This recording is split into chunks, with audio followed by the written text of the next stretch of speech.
Nagsimula ang pelikula sa pamamagitan ng pagtatampok sa mga nakakaalarmang isyu na kinakaharap ng kasalukuyang henerasyon, kabilang ang kabiguan sa marka, pambubuli, at pisikal at cyber attack sa mga mag-aaral, na maaaring magdulot ng nakapanlulumong kahihinatnan, tulad ng pagpapakamatay at pananakit sa sarili. Pagkatapos ay lumipat ang eksena kay Sam Bradley, 14 anyos na high school freshman. Nakagawian na niya ang pang-araw-araw na gawain tulad ng mabilis na pagpapalit ng damit at nagmamadaling lumabas sa locker room nang hindi nakakakuha ng atensyon pagkatapos ng klase sa gym. Pagkatapos ay lumipat ang eksena sa bahay ni Tommy, kung saan tinitingnan ng kanyang ina ang kanyang grade report at nagpahayag ng pag-aalala tungkol sa kanyang mababang grado sa dalawang subject. Gayunpaman, si Tommy ay tumugon sa kanyang mga tanong ng may kakulangan ng sigla at kawalan ng konsiderasyon, binaliwala ang kahalagahan ng kanyang marka at nagpahiwatig na ang akademya ay hindi ang kanyang kalakasan. Habang lumalalim ang kanilang pag-uusap, nalaman ng nanay ni Tommy ang pagdating ng kanyang ama at nataranta, nagmamadaling iniabot kay Tommy ang kanyang report card, hinimok siya na magbigay ng makatwirang paliwanag para sa kanyang mababang marka. Pagkatapos ay lumipat ang eksena sa tahanan ni Sam, kung saan ang kanyang ama ay abala sa pagbabasa ng magazine, na sinubukang simulan ang pakikipag-usap kay Sam tungkol sa paaralan. Gayunpaman, si Sam ay nananatiling hindi tumutugon at agad na lumabas ng silid, patungo sa itaas. Ilang sandali pa, dumating ang ina ni Sam sa bahay at nagtanong tungkol sa kinaroroonan ni Sam. Habang nagsisimula siyang maghanda ng hapunan, itinapon ng ama ni Sam ang basura, na naglalarawan ng kaunting komunikasyon at kawalan ng pakikipagtulungan sa pagitan nila sa kanilang pang-araw-araw na buhay at mga responsibilidad. Samantala, pumunta sina Chase at Tommy sa bahay ni Chase, at natagpuan ni Chase ang kanyang ina, si Mrs. Cruz, na hindi tumutugon sa sopa, tila na overdose sa gamot. Naghanda si Tommy na umalis, ngunit ang ina ni Chase, na may kamalayan pa rin, ay mahigpit na nagbabala sa kanya na huwag ibunyag ang insidente sa sinuman, kaya tiniyak ni Tommy na pananatilihin itong lihim. Habang naglalakad si Sam sa pasilyo ng paaralan, bigla siyang iniwan ng kaklase malapit sa locker room na nagdulot sa kanya ng pagkabalisa. Ngunit bago niya maproseso ang kanyang emosyon, 3 nakakatakot na bully ang lumabas mula sa karamihan. Dahil sa kanilang nakakatakot na presensya, ang ibang mga mag-aaral ay tumakbo palayo sa kagustuhang makaiwas sa kanilang atensyon. Nilapitan ng mga bully si Sam, inasar siya bago pisikal na inatake.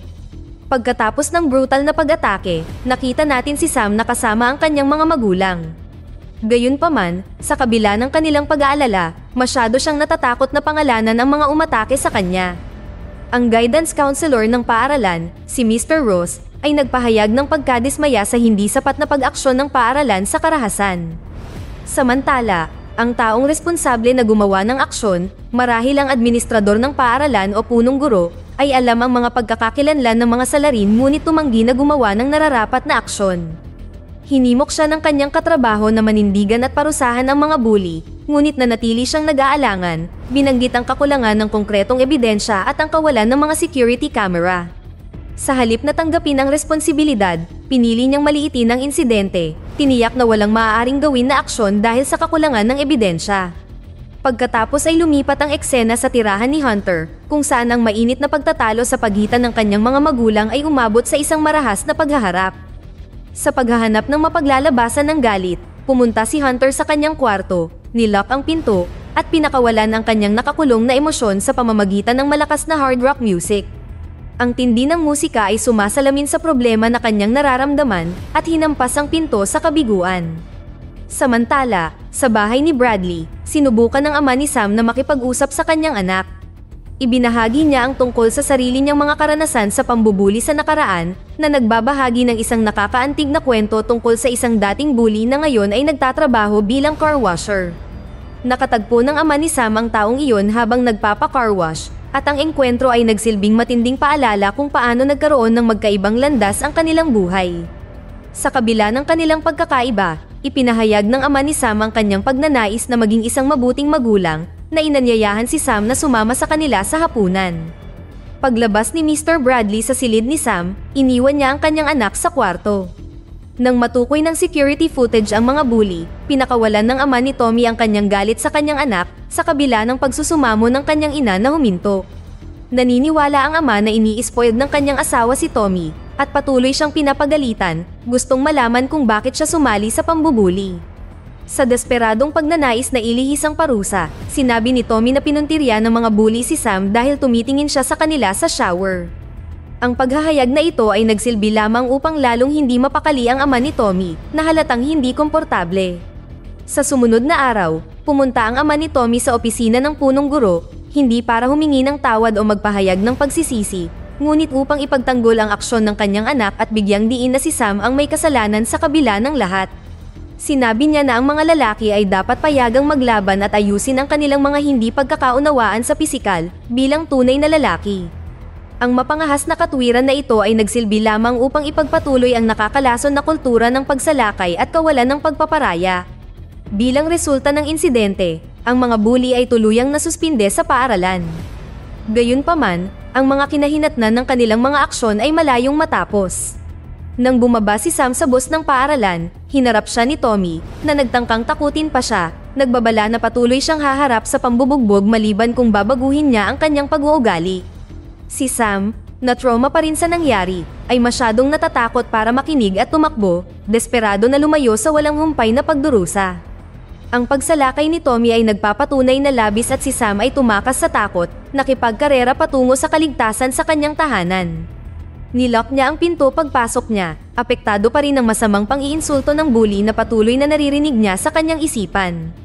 Ang trauma ng pag-atake at ang walang humpay na pang-iinsulto ay nagpapatunay na hindi na kinakaya ni Sam at siya ay napuno ng masamang pag-iisip.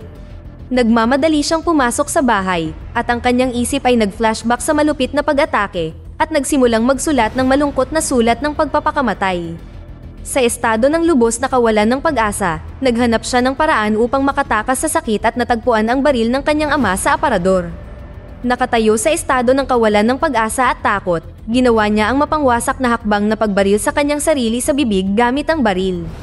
Sunod ay isang serye ng 4 na nakaka-inspired na pahayag habang ang mga individual ay nagbabahagi ng kanilang mga pakikibaka sa pag-iisip ng pagpapakamatay sa panahon ng kanilang pagkabata. Gayunpaman, sa halip na sumuko sa kadiliman, nakahanap sila ng paraan upang mapagtagumpayan ang kanilang mga hamon at magpatuloy na mamuhay ng maunlad at may masayang buhay sa kanilang paglaki. Ni-record nila ang kanilang mga sarili, nag-aalok ng mga salita ng panghihikayat at pag-asa sa mga mag-aaral sa high school, mga magulang, at sino mang nakaranas ng pambubuli, cyberbullying, o kalupitan dahil sa kanilang hitsura. Tiniyak nila sa kanila na lilipas ang mahihirap na sandaling ito at ang pinakamahalaga ay ang pagsisikap sa mga suliranin ng may lakas at katatagan. Ang pamilya ng Bradley ay nasa estado ng pagkabigla at kalungkutan habang ang mga pulis ay umalis, na iniwan si Mrs. Bradley na nakakaramdam ng pangungulila at kawalan ng pag-asa. Matamlay siyang naglakad sa paligid ng bahay, ang kanyang mga mata ay nakatutok sa banig na may bahid ng dugo, isang matinding paalala ng malungkot na pangyayaring sumira sa kanilang buhay. Kumalat na parang apoy ang balita tungkol sa pagpapakamatay ni Sam, at ang bayan ay napapalibutan na ngayon ng mga press, na dinaig pa ang mga bully, walang konsiderasyon at walang tigil sa paghahangad ng kahindik-hindik na kwento. Samantala, sa paaralan, si Mr. Ross, ang guidance counselor, ay nakikipagtalo sa punong guro sa mga pangyayari tungkol sa pagkamatay ni Sam. Sa kabila ng napakaraming ebidensya, ang punong guro ay nananatiling matigas ang ulo, tumangging tanggapin na ang walang katapusang pambubuli sa paaralan ang pangunahing dahilan ng pagpapakamatay ni Sam. Tutol din siya sa anumang karagdagang seremonya o pagpupugay kay Sam, na itinuturing na sapat na parusa ang pagkakasuspinde ng mga estudyante at kasunod na bakasyon. Ang kanyang walang habag na saloobin ay lubhang kabaligtaran ng malungkot na pangyayari. Sa isang hiwalay na pagpupulong, ang ina ni Hunter at Chase ay nakipag-usap sa punong guro at guidance counselor upang talakayin ang pinakamahusay na paraan sa pagharap sa pagsisiyasat ng press. Ang ina ni Hunter ay partikular na nagsalita tungkol sa kanyang mga reklamo, iginiit na ang kanyang anak ay walang kinalaman sa pagpapakamatay ni Sam at ibang problema ang sanhi nito, marahil may problema sa pamilya ni Sam. Ang kanyang mga salita ay malinaw na isang pagtanggi at kagustuhang tumakas sa pananagutan na kadalasang nangyayari sa mga trahedya. Gayunpaman, inihayag ni Mr. Ross ang isang nakakagulat na katotohanan, na gumawa si Sam ng sulat bago ang kanyang pagpapakamatay, kung saan malinaw niyang sinabi na siya ay nagdurusa sa paaralan dahil sa walang katapusan na pambubuli. Napilitan ang punong guro ng paaralan na tanggapin ang masakit na katotohanan ito, at ang ina ni Hunter at Chase ay naging emosyonal, lumuluha habang humihingi ng paumanhin para sa pagkakasangkot ng kanilang anak sa pambubuli. Inaako nila ang pananagutan para sa hindi maayos na pagpapalaki sa kanilang anak, na inamin na ang kanilang mga pagkabigo ang maaaring naging sanhi ng malupit na pag-uugali ng kanilang mga anak. Samantala, sinubukan ng press na tanungin ang punong guro ng paaralan tungkol sa insidente, ngunit tumanggi siyang magbigay ng anumang sagot, pinili sa halip na manahimik. Si Mr. Ross, ang guidance counselor, ay naiwan na may mabigat na puso, na pinagmumultuhan ng pag-iisip kung sinong mag-aaral ang susunod na sisuko sa panggigipit ng mga bully at tapusin ang sarili nilang buhay na wala man lang siyang nagagawa. Kinabukasan, hinanap ng press si Mr. Samson, ang ama ni Tommy, na naghahanap ng mga sagot tungkol sa pagkakasangkot ng kanyang anak sa pambubuli. Gayunpaman, si Ginoong Samson ay tumugon ng may galit, na inakusahan ng press ng pagbaluktot sa kwento at hindi patas na paninira sa kanyang anak. Naging agresibo siya, sinigawan sila na umalis sa kanyang ari-arian at tumangging magbigay ng pahayag tungkol sa insidente. Ipinagpatuloy ng press ang walang tigil na paghahangad ng kwento, na dumating sa sambahayan ni Bradley upang magtanong tungkol sa nilalaman ng huling sulat ni Sam.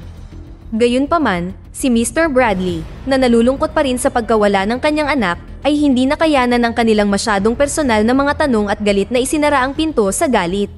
Samantala, ang mga bully, na suspendido pa rin, ay nag-usap tungkol sa pagpapakamatay ni Sam, na sinusubukang iabsuelto ang kanilang sarili sa anumang responsibilidad para sa trahedya. Ang kanilang pagwawalang bahala sa masakit na kinahinatnan ng kanilang mga aksyon ay isang matinding paalala ng kawalan ng pakikiramay at pananagutan na dapat ay umiiral sa mga individual. Kalaunan sa gabing iyon, ang komunidad ay nagsama-sama upang magdalamhati sa pagkawala ni Sam at nanalangin para sa mas magandang kinabukasan. Gayunpaman, ang tahimik na pagdadalamhati ay panandalian habang ang pamilya Bradley ay tinambangan ng press sa kanilang pagbabalik mula sa memorial service. Pinaulanan sila ng mga sensitibong tanong ng mga mamamahayag tungkol sa personal na buhay ni Sam, kung siya ba ay straight na lalaki, at ang mga pangyayari sa likod ng kanyang pagpapakamatay. Ang walang pag-iisip na tanong ng isang reporter, gaya ng masasabi mo ba sa amin kung sino si Sam Bradley ay talagang nagpataas ng dugo ni Mrs. Bradley.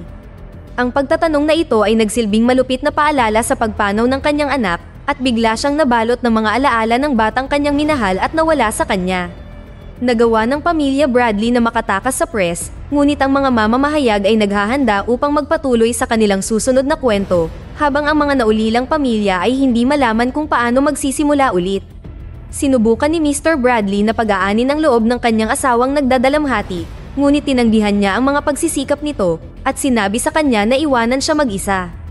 Ang marupok na ugnayan na nagpapanatili sa kanilang pagsasama sa wakas ay naputol, at si Mrs. Bradley ay naiwang mag-isa sa pagharap sa kanyang kalungkutan. Si Mr. Bradley, na puno ng emosyon, ay pumunta sa kwarto ni Sam, kung saan siya ay sinalubong ng mga alaala ng kanyang anak.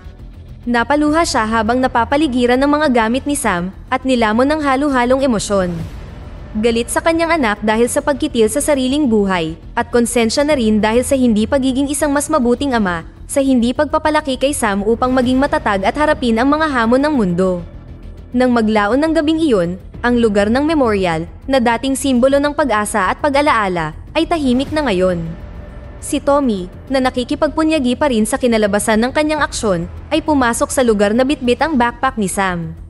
Bigla siyang nabalot ng damdamin at sa sobrang galit at kalungkutan ay sinira niya ang mga bulaklak na maingat na inilagay doon upang parangalan ang alaala ni Sam. Habang nakaluhod at nakahawak sa sira-sirang bulaklak, si Tommy ay nagsabi ng, "Ginawa mo ito, isang testamento sa matinding bigat ng pagkakasala at pagsisisi na ngayon ay nagpapahirap sa kanya." Dito na nagtatapos ang ating kwento. Sana ay nagustuhan nyo. Mag-subscribe na kung hindi ka pa nakasubscribe, pindutin na rin ang notification bell at like button upang matulungan ang channel, at mag-iwan na rin ng komento. Maraming salamat sa panonood.